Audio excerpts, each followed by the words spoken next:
Hello है, कैसे हैं? आई होप सब ठीक होंगे, मस्त होंगे, अपने काम में व्यस्त होंगे। तो मैं फिर से जो सेकंड पार्ट है इस वीडियो का, मैं इसमें आपको बताएँगे कि यहाँ पर कैसे पेड़ों की दूरी से दूरी कितनी हो सकती है और पेड़ों की देखभाल कैसी की जाती है, कैसी जगह पेड़ कीवी के होंगे। तो बने रहेगा मेरे वीडियो के साथ, मैं आपको आगे का नज़ारा दिखाऊँगा मैं आपको। और मैं यहीं से करता हूँ नए ब्लॉग की शुरुआत के साथ सबको पहला प्रणाम, नमस्कार। तो आई होप आपको कैसी वीडियो लगी और आपको वीडियो कमेंट ज़रूर करना। और इस ऐसी बगीचा आप लोग भी बनाइएगा। और जो साहब ने कितने लोगों को यहाँ रोज़गार दिया है, आपको वीडियो कैसी लगी कमेंट द्वारा ज़रूर बताइएगा। ये कीवी की ब्रूनो प्रजाति है। जी। हमारे बगीचे में ब्रूनो, एलिसन, हैवार्ड, मोंटी, ये 4-5 प्रजातियां तो फीमेल हैं और दो प्रजाति मेल की हैं।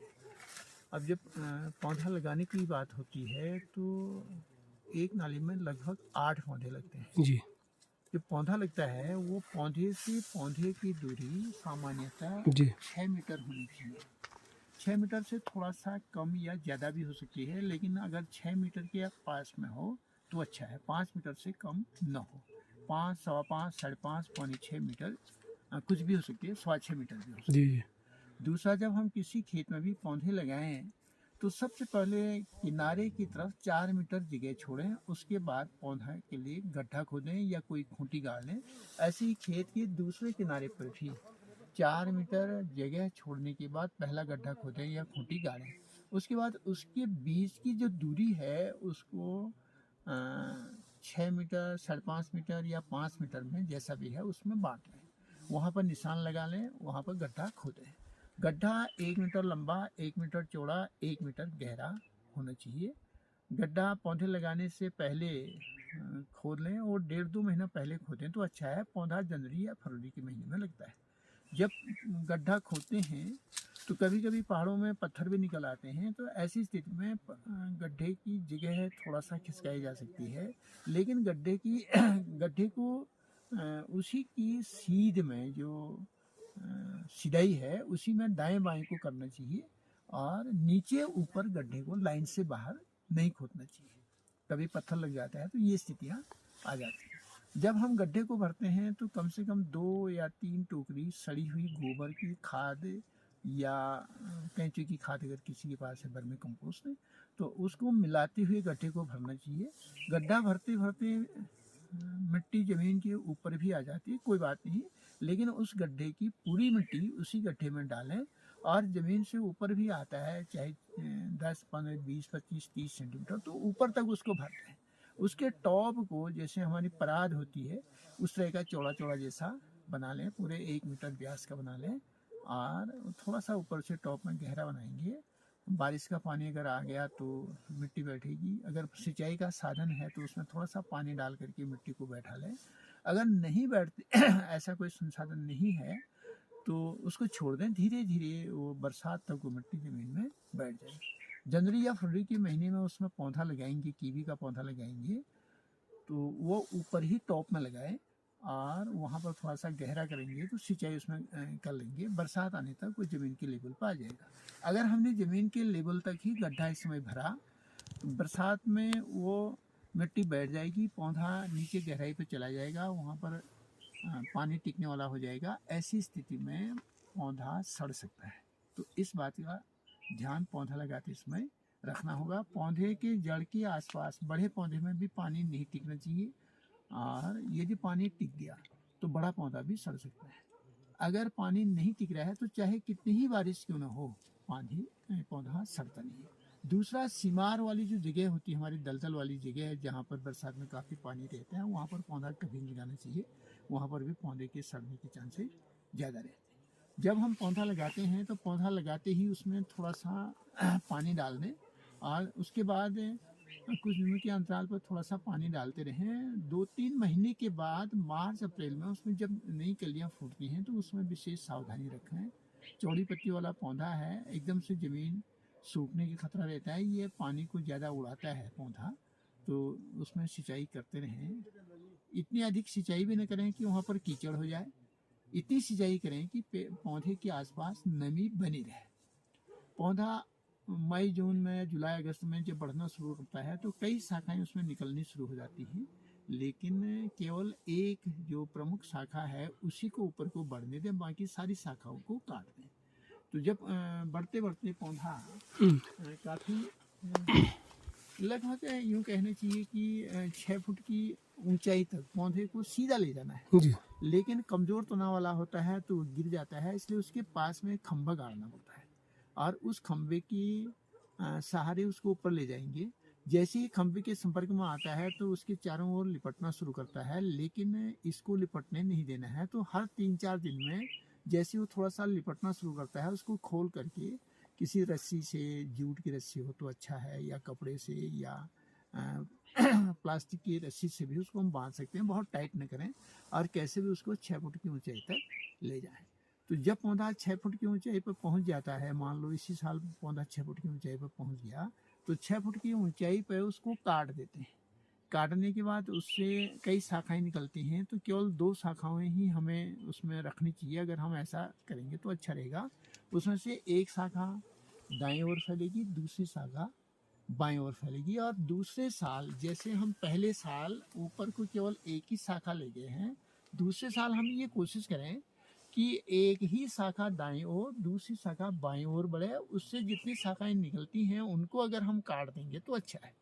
तो दूसरे साल भी लगभग 2, 2.5, 3 मीटर तक हम दाहिनी ओर और उतनी ही दूरी तक हम बाएं ओर उस शाखा को बढ़ा सकते हैं। ये काम दूसरे साल तक पूरा हो सकता है। कभी कभी 3-4 साल भी लग जाते हैं, तीसरे साल या चौथे साल भी पूरा होगा।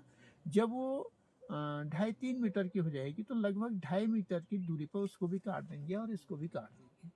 तो उससे फिर जो शाखाएं निकलेंगी ये एक प्रकार से टीका आकार हो जाएगा, और उससे ऊपर की शाखाओं से जो शाखाएं निकलेंगी तीसरे साल, उनको हम दाएं और बाएं ओर फैलाएंगे और कुछ दूरी पर रखेंगे। बहुत शाखाएं अगर निकल रही हैं तो उनको बहुत को न रख करके लगभग 1-1.5 फीट की दूरी पर उन शाखाओं को रखेंगे और उनसे फल मिलेगा। ऐसा अगर हम मॉडल पौधे का बनाते हैं तो उससे लंबे समय तक हमें पौधे पर काम करने में भी सुविधा होगी और शाखाओं की दूरी अच्छी होगी, हमको अच्छा साइज का फल मिलेगा।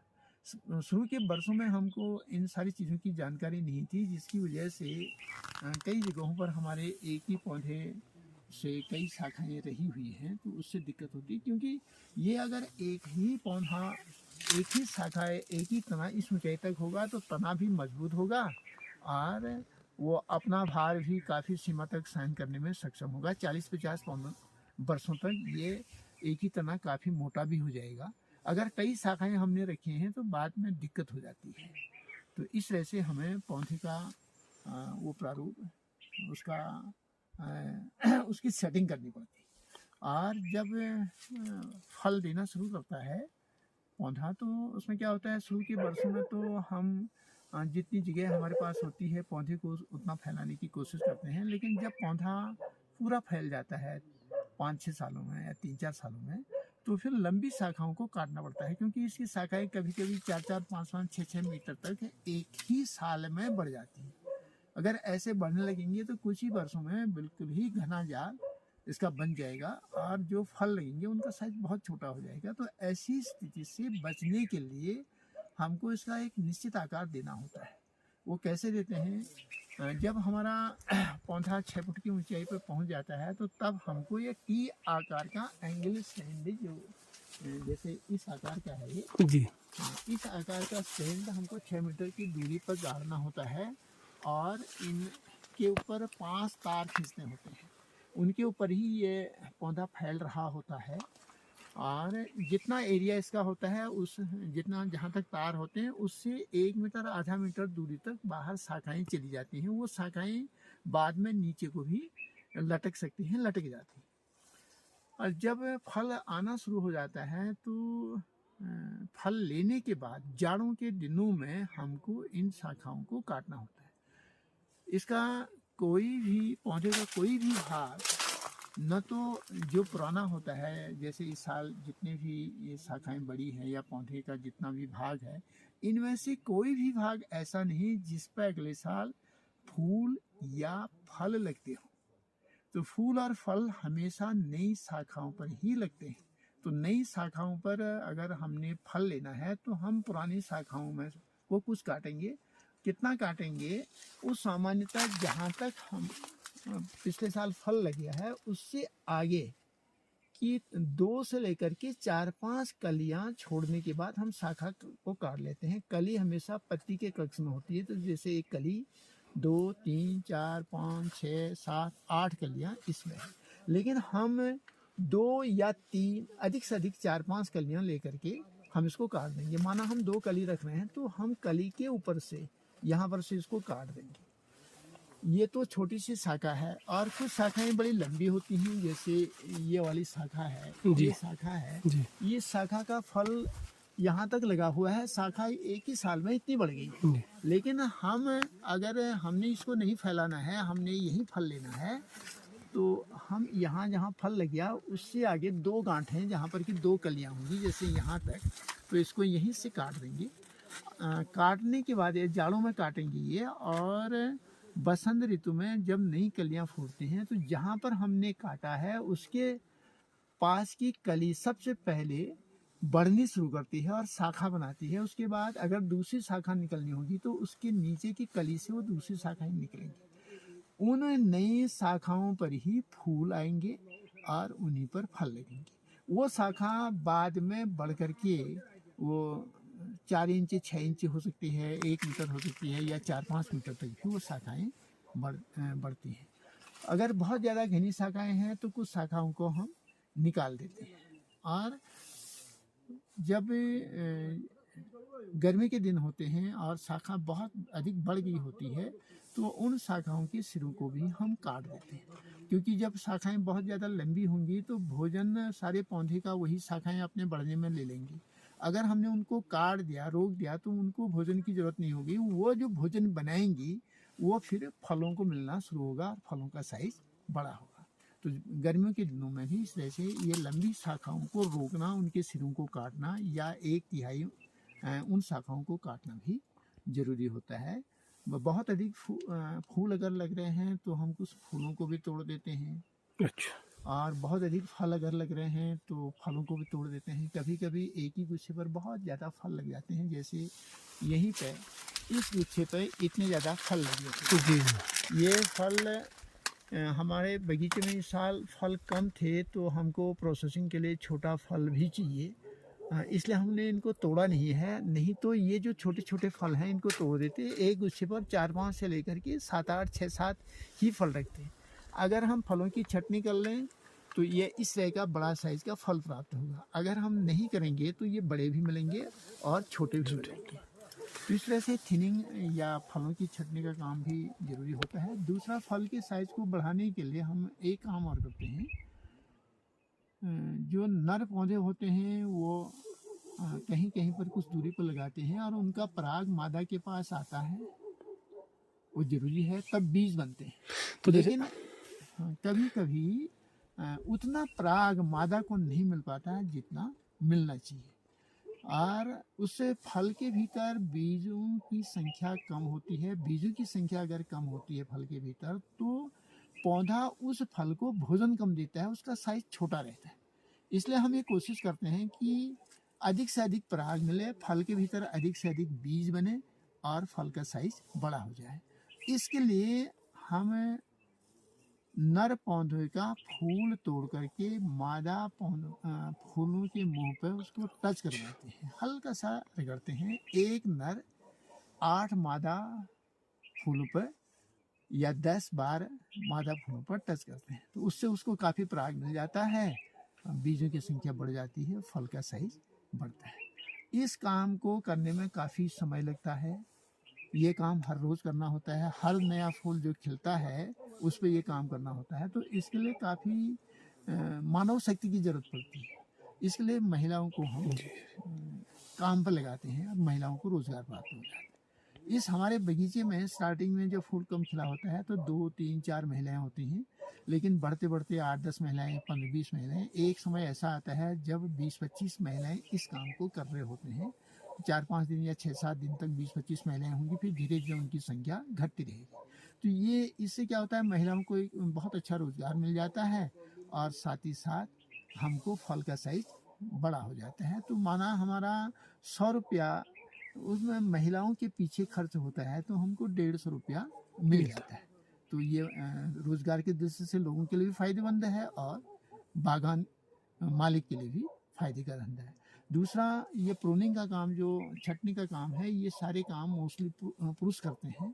तो 4-5 लोग हमारे करीब 1.5 महीने तक बगीचे में लगे रहते हैं, तो उनको भी एक बहुत बढ़िया रोजगार मिल जाता है। तो ये काम ऐसा है जो हमें भी फायदा दे रहा है और दूसरे लोगों को भी रोजगार दे रहा है। तो इस तरह से काफ़ी फायदे का व्यवसाय है। जी, तो दूसरा सर मैं जानना चाहूँगा कि इस एक पेड़ की उम्र कितने साल होती है सर? क्योंकि ये पेड़ की उम्र सामान्यतः 50 वर्ष। अच्छा 50 वर्ष हुई है। और जैसे हमने एक सपोज एक खेत में हमने 10 पेड़ लगा रखे हैं तो उसमें एक नर पौधा से हो जाएगा या ज़्यादा चाहिए उसमें? हाँ, एक नर पौधा 8, 9, 10 मादा पौधों को कवर कर लेता है। उसके नर को इस तरह से लगाना चाहिए कि मादा पौधों की दूरी उससे कम से कम रहे। अच्छा, मतलब जैसे एक लाइन में हमें 10 पौधे लगा तो उसी के बीच में होगा या अलग खेत में हाँ, होगा? अगर हम एक ही खेत में सीधे लाइन लगा रहे हैं, जी एक ही खेत है, जी जी 6 मीटर तब की। तो फिर 10 पौधों में एक नर के बजाय कम से कम 2 या 3 नर की जरूरत पड़ेगी। अच्छा, अगर हम 2-3 खेतों में पौधे लगा जी रहे जी हैं तो एक ही नर जो है 8-9 पौधों को भी कवर कर लेगा, क्योंकि नर हम बीच वाले खेत में लगाएंगे तो उसका पराग नीचे भी जाएगा, ऊपर जी भी जी। जाएगा, दाएं और बाएं जाएगा। तो ये उस की स्थिति पर निर्भर करता है कि हम किस तरह के खेत में इन पौधों को लगा रहे हैं। और सिर्फ ये है कि हम जब भी लगाएंगे तो नर यथासंभव बीच में लगाएं और मादाओं की दूरी उससे कम हो।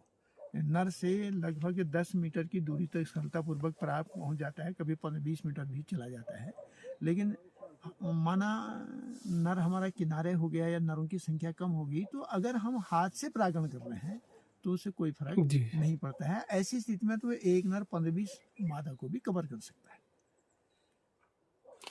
तो बहुत बहुत धन्यवाद सर, आपने हमको जानकारी दी है। हम तो आपके शिष्य रूप में मैं भी लगा सोच रहा हूँ सर इस बार 1-2 पेड़ में ट्राई करने के लिए। 2-3 साल से मैं कब से आ रहा था, इस बार मैंने गड्ढा खोद कर तैयार करा है। इस बार मैं 2 पेड़ जरूर ले जाऊँगा सर। बहुत बहुत धन्यवाद। लोगों को, युवाओं को जिनके पास थोड़ी सी जमीन है, जी। उनको लगाना चाहिए। और फल बहुत ज़्यादा पौष्टिक भी है और स्वास्थ्य के लिए बड़ा गुणकारी भी है। तो ये अगर हम कर सकें तो अच्छा है। दूसरा, अगर हम एक समूह में या आसपास के काफ़ी लोग उस फल को लगाएंगे, काफ़ी मात्रा में हमारा अगर उत्पादन हो जाएगा तो हमको बाजार में बेचने में भी किस तरह की कठिनाई जी। नहीं होगी। उन युवाओं को जो छोटी मोटी नौकरियों के लिए बाहर गए हुए हैं, जी जी। अगर उनके पास 4-5 नाली भी ज़मीन है तो बहुत अच्छी आमदनी वो घर पर रहते हुए कर सकते जी। हैं। दूसरा, कई लोग ज़मीन को छोड़ कर के बाहर चले गए हैं, उनकी ज़मीन को लीज पर लेकर के भी खेती की जा सकती है। उनको उसका कुछ अंश उनको दे दिया, तो इस तरह से अगर काम करेंगे तो फ़ायदा हो सकता है। विदेशों से करोड़ों अरबों रुपए की कीवी आ रही है और उसी गुणवत्ता का फल हम पैदा कर सकते हैं। आखिर हमको फल ही तो पैदा करना है। ये काम बहुत पहले हो जाना चाहिए था, लेकिन कहीं न कहीं हमारी सरकारों की भी और हम काश्तकारों की भी कमी रही, जी, जिसकी जी। वजह से ये हमारी देर हो रही है। लेकिन फिर भी बहुत देर नहीं हुई है, हमको सजग होकर के इस काम को आगे बढ़ाना चाहिए। बहुत धन्यवाद सर आपका, बहुत बहुत जो समय दिया आपने सर, इतना कीमती समय दिया आपने, बहुत ही धन्यवाद सर। मैं तो आपका ऋणी हूँ सर। कोई ऐसी बात आपने जो घर में ये बढ़िया करके यहाँ लग रखा है। नहीं। इतना 100 ग्राम के लगभग ले जाओगे। हर बात में तो यहाँ पर जैसे आप देख सकते हैं, यहाँ पर आप कभी मेरे वीडियो माध्यम से आप देख रहे होंगे, अभी कभी यहाँ घर रोड से लगभग 1 किलोमीटर की दूरी मान के चलो, यहाँ पर पैदल है। पैदल आने के आप घर में देख सकते हो, आपने जो यहाँ पर सर ने सजा के रखा है बढ़िया करके। यहाँ पर कैंडी और ये कीवी का जूस है या उसमें शुगर फ्री वाला सब मिल जाएगा आपको। यहाँ अचार भी रखा है सर ने, यहाँ ये लहसुन का है वो है। आप कभी आइएगा, एक बार सर से मिल करके यहाँ ज़रूर वो कर दिया। लेकिन हमारे लिए तो प्रेरणा स्रोत हैं सर, यहाँ गुरुजी भी हुए हमारे। फिर ये सर का जो यहाँ जो कीवी का कैंडी बनता है, इसमें मशीन लगी है 20 लाख का। ये पूरा जो ये प्रोजेक्ट है ये इसमें है। अभी मशीन दिखाते हैं आपको यहाँ।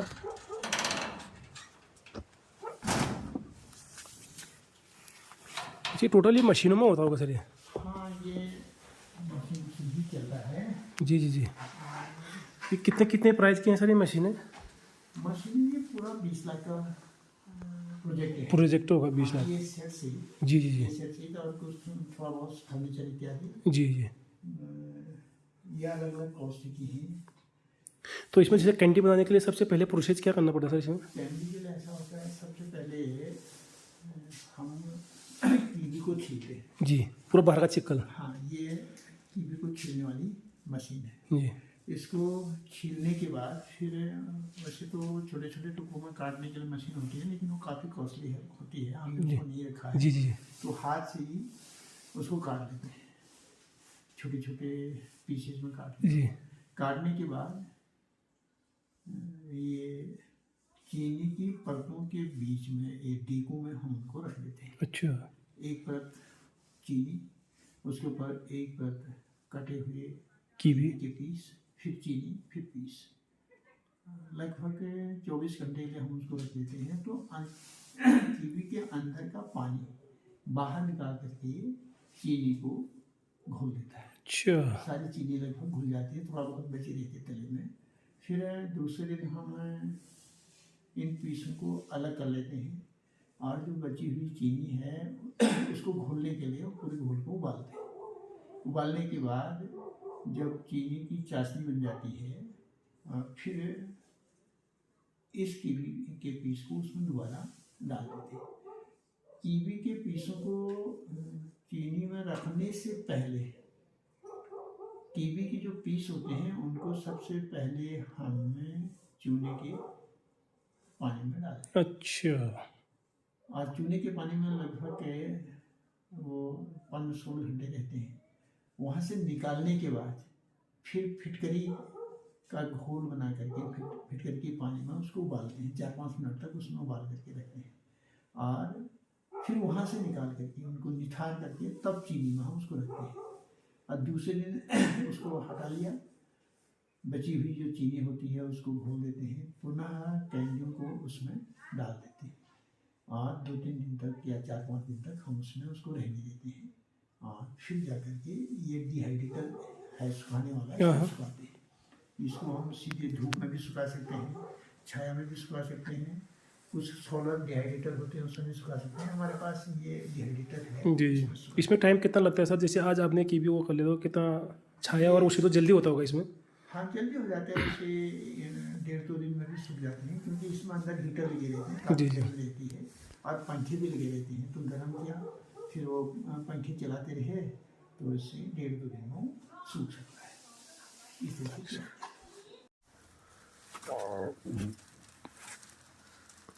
ये ड्रोन हो गया। जी जी।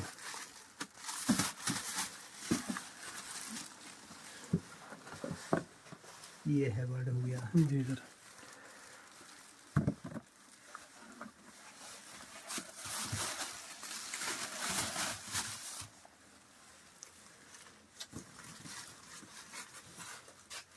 ये मोंटी है। अच्छा, ये मोंटी है।